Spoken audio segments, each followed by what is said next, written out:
momento que eu percebi que a gente tinha um problema de cultura foi logo depois de 2 aquisições seguidas que eu tinha feito. Tinha passado muito tempo focado nisso. O Buscapé tinha crescido de uma forma orgânica dentro do prédio que a gente tinha escritório, e a gente foi ocupando diferentes pedacinhos do prédio. Então a gente chegava a ocupar ali uns 6, 7 pedaços diferentes do prédio. E eu lembro de um dia que eu cheguei de manhã e resolvi passar por todos os pedacinhos do prédio onde a gente tinha escritório e conversar com o time.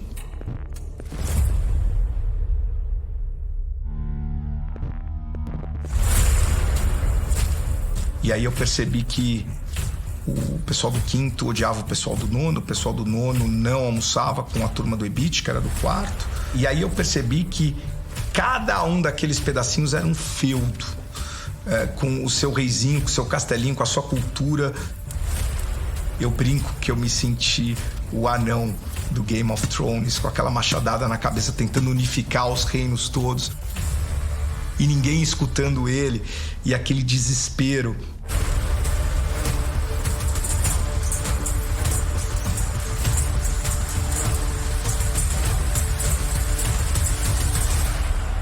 E foi aí que eu falei, caramba, a gente não tem cultura corporativa.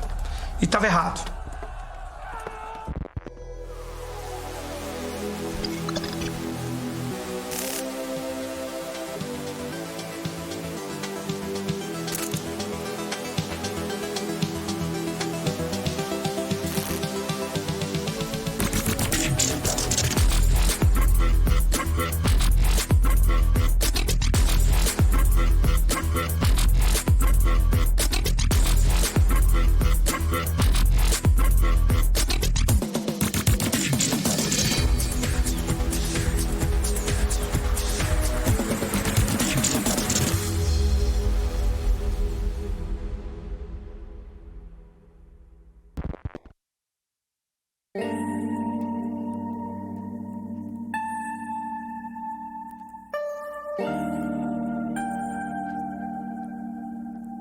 A empresa, ela tem cultura corporativa do momento que ela nasce.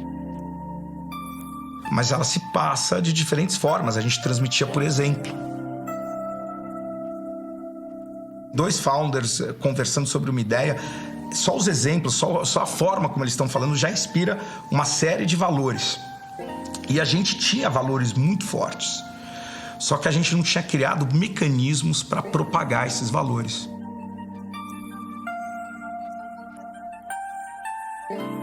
E uma grande preocupação que o Romero sempre teve foi como é que a gente cresce sem perder a essência, sem perder a cultura, sem perder o jeito de ser. Enquanto éramos 4, 10, 20, 50 e todos estavam no mesmo ambiente, isso se passava por exemplo, né? Os colaboradores viam. Então eles viam o varejista ligando e agora querendo voltar. Eles viam quando, por exemplo, um patrocinador da categoria de TV queria que a gente apagasse opinião negativa de consumidor, dizendo que o produto era ruim. E a gente olhou e falou, não, mas o produto é ruim, nós não vamos mais, então vai perder o patrocínio. Tá bom, perde o patrocínio. Quer dizer, não estava escrito os valores, mas isso era uma aula de valores. O que a gente precisa fazer para manter essa nossa essência, para manter a cultura da companhia na medida em que ela continua crescendo e vai se tornando mais complexa? Teve algumas falhas no meio do caminho, sem dúvida nenhuma. A gente já trouxe algumas pessoas para dentro do negócio na esperança de ajudar o crescimento que não contribuíram, e algumas até destruíram valor em algum momento. E aí começou a criar silos, cada um com a sua cultura. Pior, a gente começou a adquirir um monte de companhia. E começou a ter aquelas rachas. Ah, você não é Buscapé, você é EBIT. Ah, você não sei o quê, você não sei o que lá. E eu me peguei preso no meio dessa loucura.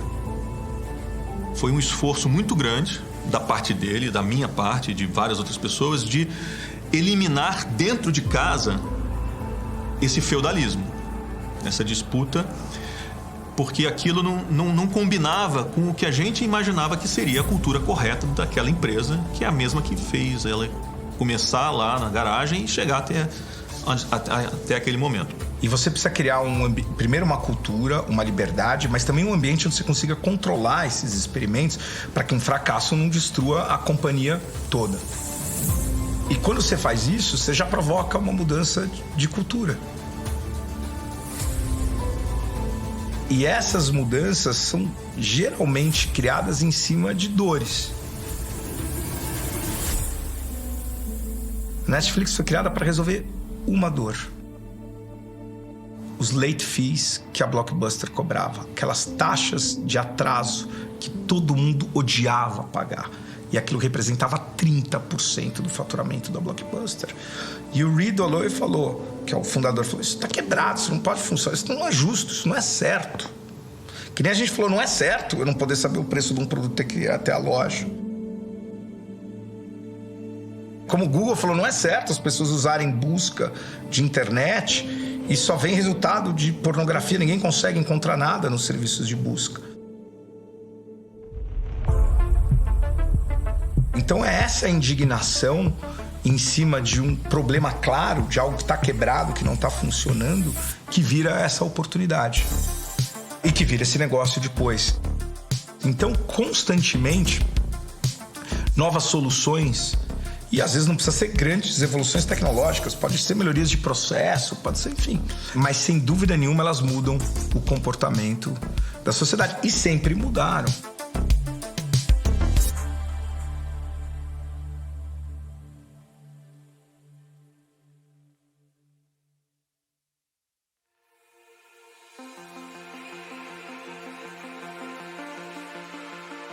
Algumas coisas na empresa aos poucos foram mudando. Naspers entrou, botou grana, a gente cresceu. Abre um portal com um monte de oportunidades pra gente globalmente. Eu tava com alguma dificuldade, eu tava com alguma dúvida, tava com algum desafio. Eu tinha acesso a todas as tecnologias, todas as equipes de tecnologia. Mas eles fizeram investimentos em um monte de outros negócios no mundo inteiro e com vários outros Romeros. E cada um se achava melhor do que o outro.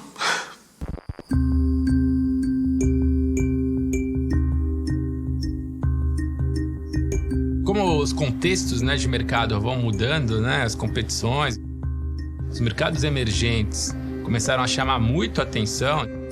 Então a China cresceu muito, né? Passou o número de usuários dos Estados Unidos e da Europa, Brasil, enfim, a Índia começou a crescer bastante. Os investidores que antes olhavam os mercados emergentes como algo muito, assim, alternativo, começaram a ver que alguém estava fazendo um ótimo trabalho e tinha que se mexer, né? SoftBank, o DST, os fundos do Vale do Silício, os fundos da Europa começaram também olhar e querer participar desses, né, mercados que acabavam tendo um retorno e um tamanho relevante. Até que, em 2013, final de 2013, teve uma mudança na Naspers em si. E eu fui para uma reunião de estratégia que participavam os 12 principais executivos da Naspers. Eu estava nesse grupo. Foi definido que haveria uma mudança de estrutura, seguida da mudança de CEO.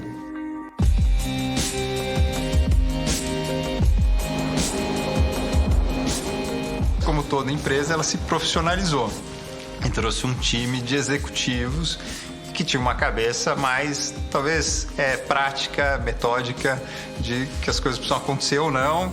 Eu vi um CEO novo da Naspers que veio do eBay, né, que tinha uma visão de marketplace, de comércio eletrônico muito forte.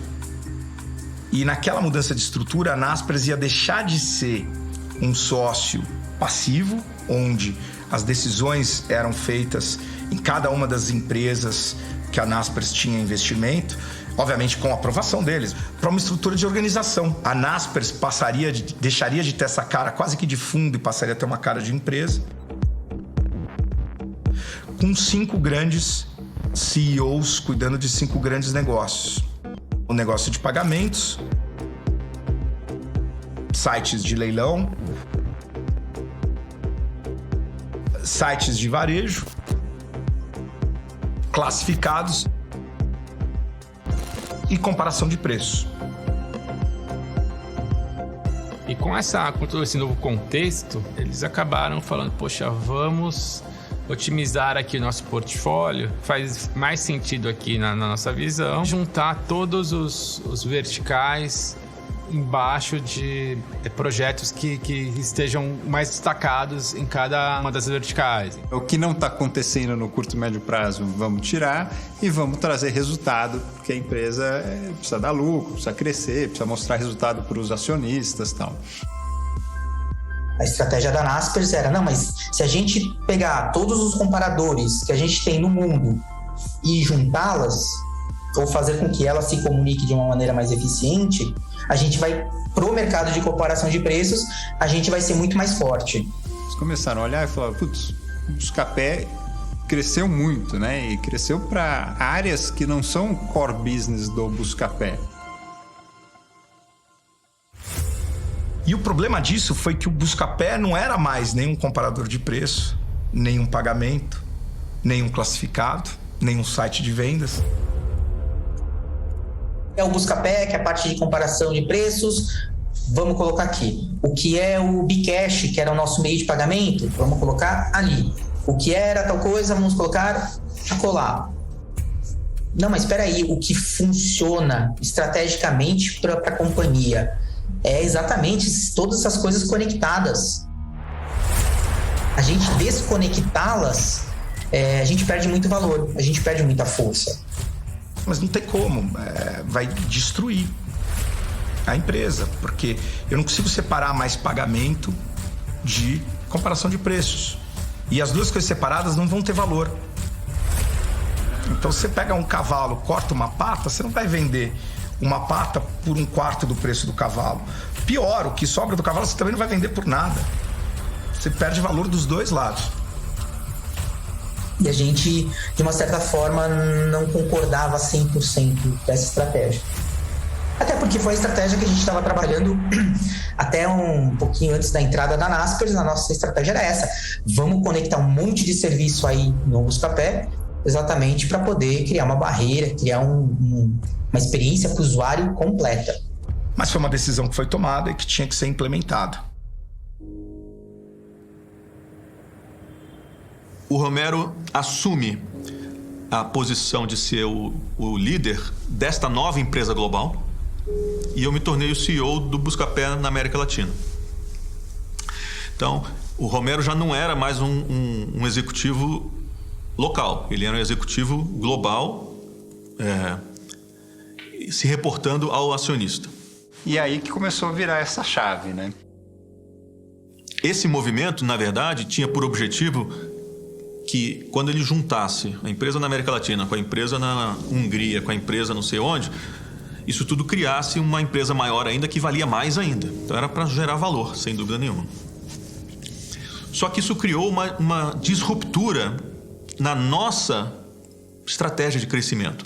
O que nós tínhamos imaginado e o que a gente acreditava que seria o caminho levava em conta as nossas próprias capacidades e os nossos ativos e os business que a gente estava envolvido, não levava em conta um business na Polônia.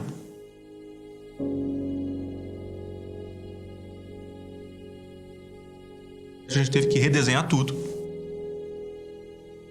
Profissionalmente eu executei o plano, então não só eu discordava com dilacerar o meu filhote, como eu fui lá executar o plano, enfim, eu estava contratado para isso. E eu lembro minha namorada na época falou: o que aconteceu? Eu falei: putz, eles vão destruir a minha empresa, vai acabar a minha empresa. E ela até brincou, falou assim: putz, seus últimos 4 anos acho que foram tão bons que você não percebeu, mas não é mais tua empresa, já desde 2009. Mas a verdade é que nunca deixou de ser, né? O filho é nosso para sempre. Mas naquele momento eu decidi sair, né? E eu iniciei o plano em janeiro de 2014 e comuniquei que eu ia fazer um phase-out tranquilo. Foi um momento onde eu percebi que o Buscapé ia estar pela primeira vez numa situação realmente frágil.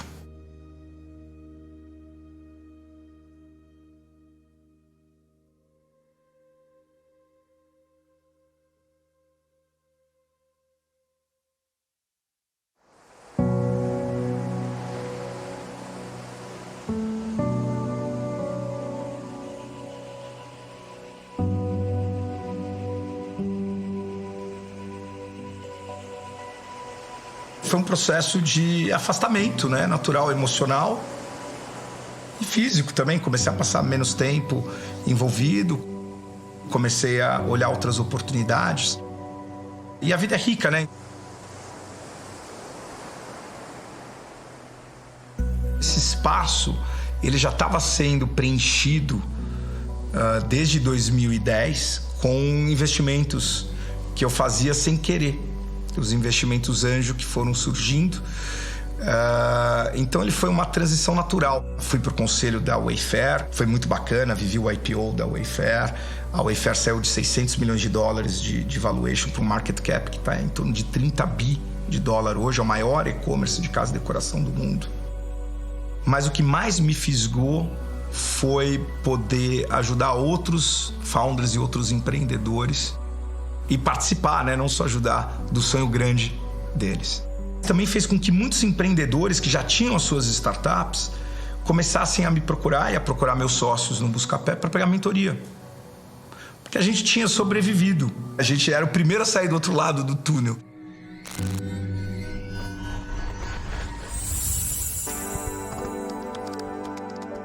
Eu acabei conhecendo o Romero, provavelmente ali em 2011, bem no comecinho da Zup. A Zup, ela ajuda grandes empresas tradicionais, a serem mais competitivas nesse mundo de startups. O Romero, ele quis ser um anjo na Zup, assim como ele já era em algumas outras empresas, mas ele viu que ali tinham pessoas que tinham skills diferentes e ele acabou sendo um investidor nosso logo no começo. A gente acabou fazendo uma parceria junto com o Romero no Buscapé para explorar essa tecnologia junto, que era o botão comprar no Buscapé. E temos relação até hoje, mesmo após a venda da Zup, mas ele continua super próximo da gente, conversando com a gente, interagindo o tempo todo. Foi uma época muito interessante intelectualmente.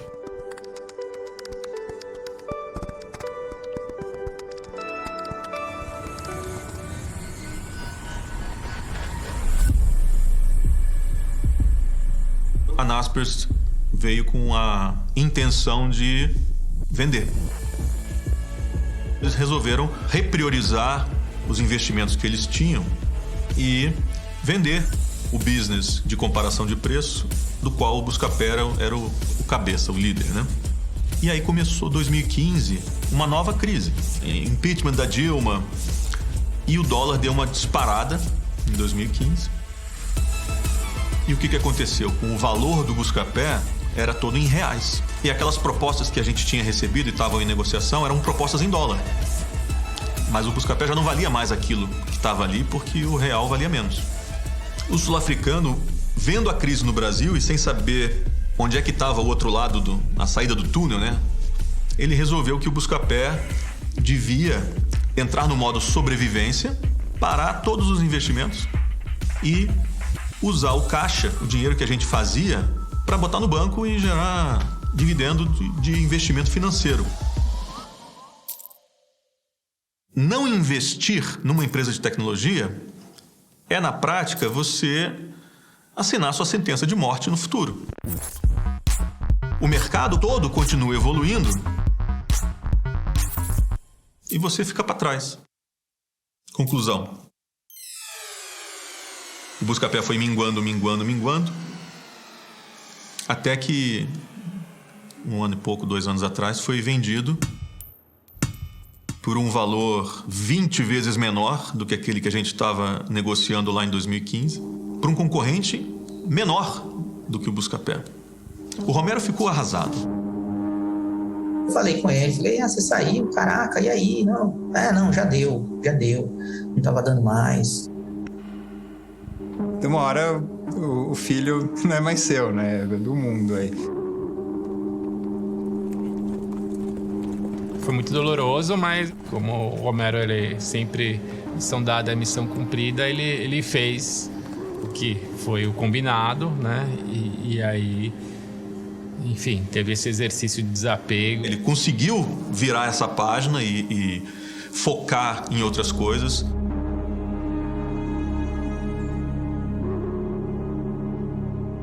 E quando eu percebi, eu tinha feito 25 investimentos em startups não relacionadas. Eu só fazia investimento, obviamente, em coisa que não era comércio eletrônico, para não correr nenhum tipo de conflito. A melhor forma de curar um amor é se apaixonar de novo. E aí eu comecei a me apaixonar por isso. Então o desafio intelectual era muito interessante. Tá sempre conversando com gente jovem, mais inteligente do que eu, onde eu aprendia sem parar. E voltar para casa exausto, assim, a cabeça pulsando. Eu falei, bom, se investimento anjo é o kart, o que é a Fórmula 1 de investir em startup, é Venture Capital. E me juntei com o time da Redpoint Ventures no Brasil em 2015. E tô lá desde então, estamos aí com 1,5 mais ou menos bi de reais de ativos sob gestão, são um pouquinho mais de 50 startups investidas, então tá assim super divertido. Eu sou Romero Rodrigues, sócio da Redpoint e cofundador do Buscapé. Estou gravando uma série de vídeos sobre empreendedorismo. Lembra que eu falei um tempo atrás sobre o EDP Star deve resolver alguma dor? Quanto maior a dor, mas ele só me pergunta muito de modelo de negócio. É importante? Claro que é. Mas dependendo do negócio que você estiver montando, principalmente startup, você poderá testar, aperfeiçoar, evoluir o modelo de negócio depois. Por exemplo, depois de convencermos as lojas que precisavam estar no Buscapé, poderíamos ter cobrado delas.